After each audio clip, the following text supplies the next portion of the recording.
Salve, salve povo do YouTube, eu sou o jornalista Felipe Moura Brasil e nesse vídeo vou comentar a união de lulistas e bolsonaristas, é o bolsopetismo ou bolsolulismo, junto com o Centrão contra Sérgio Moro, para investigar ou pelo menos explorar a possibilidade de investigação da atuação do ex-juiz da Lava Jato em Curitiba na consultoria privada Álvares e Marçal. Antes eu lembro a vocês de se inscreverem aqui no meu canal de jornalismo independente, basta clicar no botão inscrever-se, ativem o sininho para receber notificação dos próximos vídeos com os meus comentários e entrevistas e lembrem-se de curtir, compartilhar, comentar e divulgar para ajudar a viralizar esse conteúdo. Muito bem, na quinta-feira, 20 de janeiro de 2022, eu fiz uma entrevista exclusiva aqui com o atual pré-candidato do Podemos à presidência da República, Sérgio Moro. Quem ainda não assistiu está disponível no canal. E ele falou, entre outros temas, desse caso, da atuação dele durante 10 meses na consultoria Álvares e Marçal em um dos seus 7 braços, que é a área de disputas e investigações, não é o ramo de administração de casos de recuperação judicial, que é aqui no Brasil. O Sérgio Moro atuou a maior parte do tempo lá nos Estados Unidos, durante todo o tempo nessa área de disputas e investigações. E aí eu peguei esse trecho da entrevista e transformei numa reportagem para a minha coluna no UOL, que tem o título que é a declaração ali importante do Sérgio Moro para todo esse debate. Se querem ver o que recebi, vou declarar no imposto e ao TSE, diz Moro. Então, ele me disse que vai declarar no imposto de renda e vai apresentar na hora da declaração de bens ao Tribunal Superior Eleitoral, quando for oficializada, estiver para ser oficializada a sua candidatura, o seu patrimônio privado. Então, dali vai dar para tirar o valor dos vencimentos dele na iniciativa privada. Ou seja, ele vai mostrar na hora em que tradicionalmente essas informações são apresentadas. E ele disse que não quer mostrar agora para não se curvar ao abuso de poder do Tribunal de Contas da União, que nem sequer tem competência para esse caso. O Tribunal de Contas da União tem lá o ministro Bruno Dantas, que está tocando esse processo, junto com o procurador Lucas Furtado. Em primeiro lugar, como eu fiz lá na reportagem, vale lembrar quem é o Bruno Dantas. Ele foi nomeado ao Conselho Nacional do Ministério Público, CNMP, pelo Lula, rival do Moro na corrida presidencial. Foi nomeado ao CNJ, que é o Conselho Nacional de Justiça, e ao próprio TCU, pela Dilma Rousseff, que é a correligionária do Lula. Ele esteve recentemente no jantar pró-Lula, aquele que recebeu o apelido de jantar da impunidade, em que o Lula posou para a foto com o Geraldo Alckmin nessa nova parceria, PT, velho tucanato. Bruno Dantas esteve lá junto com seu aliado e padrinho político, na prática, Renan Calheiros, que chegou a ser alvo de 18 inquéritos e também é um detrator da Lava Jato. O Bruno Dantas aparece aí em notícias, vocês podem procurar no Google, usando o jatinho da JF, da holding, da empresa dos irmãos Batista, incluindo o Wesley, que foi alvo aí de força-tarefa. Ele foi citado em delação de Sérgio Cabral, aquela que foi recusada, anulada no Supremo Tribunal Federal, com voto do próprio Dias Toffoli, e também ele citado na delação contra a qual ele próprio votou, né? O Brasil tem uns casos assim escabrosos no Poder Judiciário. Então o Bruno Dantas está aí tentando explorar negativamente o caso do trabalho do Sérgio Moro na iniciativa privada, sendo que a relação entre entes privados, conforme foi firmada em contrato, não envolve recursos públicos. Se não envolve recursos públicos, o TCU não tem ascendência sobre o caso. Então, esse fato é muito importante até para entender de onde que os lulistas, bolsonaristas e a turma do Centrão tiraram uma necessidade de criar uma comissão parlamentar de inquérito. É porque o caso no TCU tem um teto e a própria consultoria está ciente de que eles não podem ir até muito longe, mas eles vão, obviamente, explorar os documentos, como eu já vou mostrar para vocês.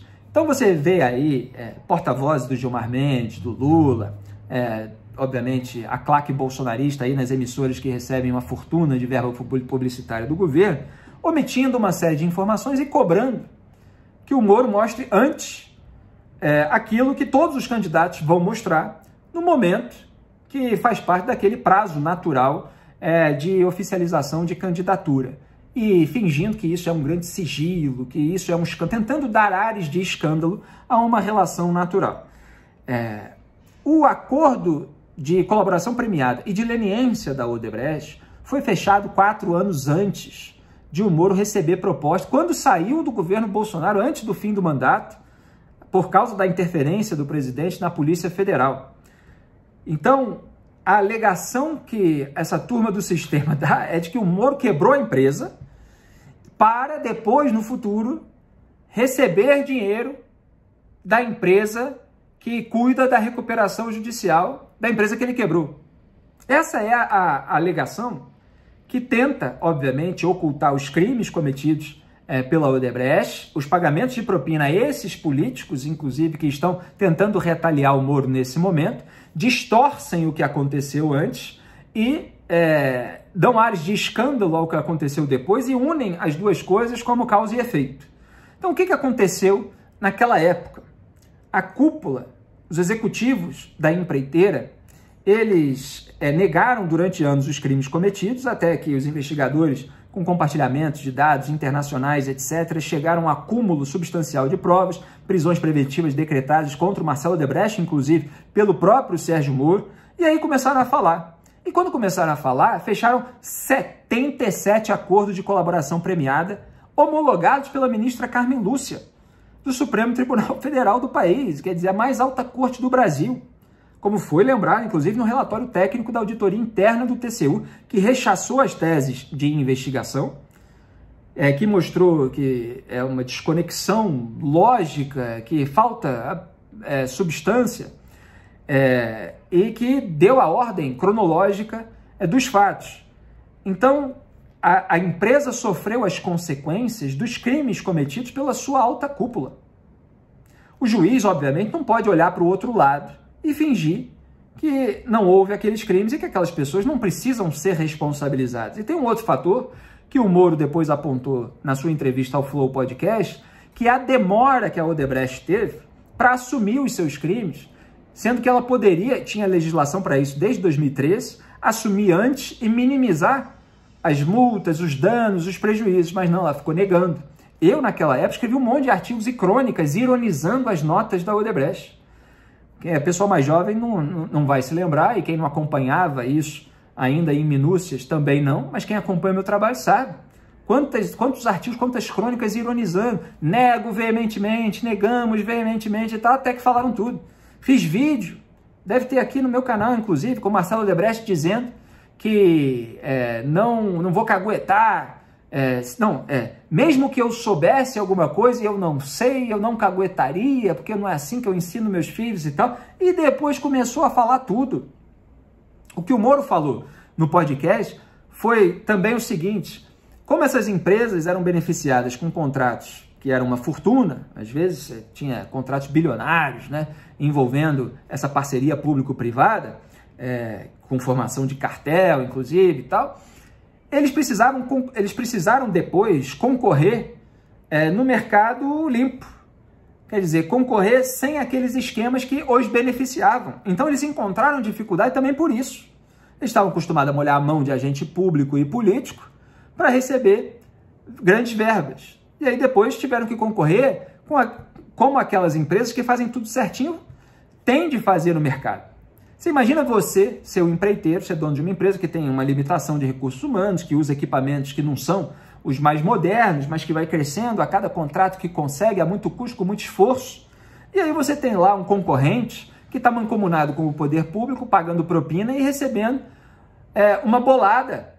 E aí ele consegue contratar mais gente, ele consegue equipamentos de última geração e tal, ele vai fazendo uma concorrência desleal com você. Quando a Odebrecht perdeu isso, ela teve dificuldade de se sustentar no mercado, mas mesmo assim está aí se reerguendo com outro nome, tem disputa do Marcelo com o Emílio, não é essa dificuldade toda não, porque até a sujeira está sendo varrida para debaixo do tapete. Então foi isso que aconteceu, e isso que mostrou o relatório técnico. A Odebrecht sofreu as consequências dos crimes cometidos pelos seus executivos, com delações, inclusive, homologadas pelo Supremo Tribunal Federal. Então, eles tentam lá criar a narrativa de que o Moro quebrou a empresa para depois trabalhar na consultoria. E olha, a consultoria Álvares e Marçal, ela foi escolhida, nem ela, nem o Moro, escolheram a Odebrecht. Ela foi escolhida por um outro tribunal que não tem nada a ver com a Lava Jato, anos depois dos acordos de colaboração e leniência, para ser administradora do caso de recuperação judicial, em razão do seu know-how, etc., que estariam ali nas motivações do juiz, que tem, inclusive, seus atos revisados por um desembargador. E nada disso foi contestado nem pela Odebrecht, nem pelo TCU. Então, o alvo do TCU é o Moro. E aí, portanto, está tudo lá na minha reportagem, e no domingo, 23 de janeiro, eu fiz o seguinte tweet: Moro apavora lulistas e bolsonaristas de tal modo que eles plantam manchetes sobre CPI para tentar macular a imagem do ex-juiz e combater na raiz sua candidatura antes que receba novos apoios. Turmas de Petrolão e Rachadinha unidas contra trabalho honesto na iniciativa privada. Pois é, bastante emblemático do país em que a gente vive, que talvez piore, né, se tudo continuar como está. Então, eu fiz esse tweet no domingo, uma síntese aí que foi desenvolvida em artigos pelo que restou do colunismo independente nesse mercado de comunicação tão carregado de porta-vozes aí do Gilmar, do Lula e do Bolsonaro, que obscurecem e falseiam a realidade. Porque o dever do jornalismo é mostrar os fatos, inclusive refutando vigarices e narrativas obscuras. Então é isso que eu faço aqui. E aí, depois disso, o petismo precisava, junto com o bolsonarismo e o Centrão, coletar 171 assinaturas, mas o que eu queria mostrar é que eu não falei em plantar manchetes sobre CPI à toa. Porque eu sabia que eles não estavam decididos a montar uma CPI e nem sequer tinham feito dever de casa sobre possíveis entraves jurídicos. Eles estavam explorando, por meio dos seus porta-vozes na imprensa, aquelas falsas, informações distorcidas, aquelas manchetes, aquelas sínteses, essa é a palavra, para tentar macular a imagem do ex-juiz. Era isso que estavam fazendo, e eu vou mostrar os desdobramentos aqui para vocês terem a noção. Então, o PT e o Bolsonaro já tinham ali as linhas auxiliares petistas, Solidariedade, PSB, PCdoB, PSOL, PDT, do próprio Ciro Gomes, que vive atacando o Moro e a Lava Jato, para fortalecer ali a CPI. Né? Não se sabe se conseguiriam tantas assinaturas, mas mesmo assim houve uma reação muito grande. O próprio Sérgio Moro, na entrevista ao podcast, citou ali os nomes, os codinomes, na verdade, de políticos no departamento de propina da empreiteira, citou ali o amigo, que é o Lula, Cerrado com C, que é o Ciro Nogueira, atual ministro do Bolsonaro e velho cacique do Centrão, citou Justiça, que ironicamente é o Renan Calheiros, porque ele foi ministro da Justiça, embora já tenha sido alvo de 18 inquéritos, e citou Amante, que era um codinome atribuído a Gleisi Hoffmann. O senador Oriovisto Guimarães, ele apontou vários casos em que os bolsonaristas e os lulistas estão unidos no Congresso Nacional, qualquer hora eu vou elencar todos aqui para vocês, e falou, só brigam mesmo quando é para saber quem vai ficar com o poder. Muito natural que bolsonaristas e petistas odeiem Moro, se puderem farão de tudo para destruí-lo politicamente. O Podemos emitiu uma nota chamando a CPI de ilegal perante as nossas leis vigentes, já vou chegar lá, e falando que atacar o Moro assim, com manipulação de fatos, fake news, só mostra o tamanho do medo deles contra o combate ao sistema corrupto. Quer dizer, em suma, sentiram. Era isso que o Podemos estava dizendo aqui na nossa linguagem informal de rede social, o velho sentiu, sentiram. A bancada do Podemos no Senado também emitiu nota chamando de ofensa à sociedade, que espera ver, enfim, questões muito mais elevadas no parlamento, e não que sirvam de palanque político eleitoral para um projeto de vingança ao juiz que prendeu corruptos. Mas o Brasil do bem saberá se vingar nas urnas. E aí a Gleisi Hoffmann, na terça-feira, falou que não vê necessidade de CPI para chegar a essas informações. Parte dessas informações são os próprios salários, os vencimentos privados do Moro, que, repito, ficarão claros e transparentes na hora em que ele fizer as declarações no prazo devido. Mas ela alegou o seguinte, que vai esperar que o TCU compartilhe os documentos sobre o caso, porque em relação à CPI estavam fazendo estudos jurídicos e como esses processos envolvem falências de empresas, precisamos saber se juridicamente a gente poderia instaurar a comissão sobre isso. Quer dizer, você tem ali, na verdade, entraves jurídicos para a instalação de uma CPI. E aí o Sérgio Moro ironizou no Twitter. Falou, o PT recuou da ideia de criar uma CPI contra mim. Percebeu que além de não haver justificativa legal, seria um tiro no pé, pois a CPI seria uma oportunidade de relembrar aqueles que realmente receberam suborno das empresas investigadas na Lava Jato.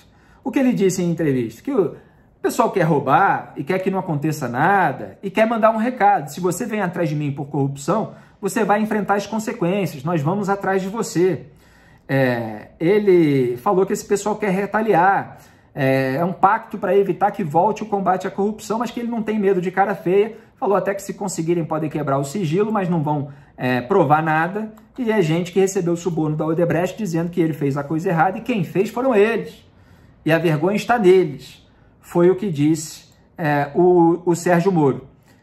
Então, ele usou aí esse medo do PT de dar palanque para ele, além dos entraves jurídicos, contra o petismo. E se ele souber aproveitar o peso dos ataques feitos contra ele, contra os próprios autores do ataque, ele tem mais chances de ter um desempenho. Claro que ele tem muito ainda a ganhar em termos de traquejo político, de incisividade, de detalhe que ele vai precisar citar mais na hora de rebater aí a todas as acusações que lhe são feitas para sair dessa posição de defesa, né, e partir mais para o ataque com a verdade, porque há muita verdade inconveniente para esse pessoal que tenta, obviamente, calar as vozes dissonantes. Eu sou Felipe Moura Brasil, lembre-se de se inscrever aqui no canal e a realidade é que o bolsopetismo, pelo menos até o momento, arregou para a CPI anti-Moro. Vamos ver quais serão os próximos capítulos. Lembre-se de curtir, compartilhar, comentar e divulgar. E a gente vai seguir junto aqui em 2022 e sempre com o jornalismo independente. Um grande abraço a todos e até o próximo vídeo. Tchau!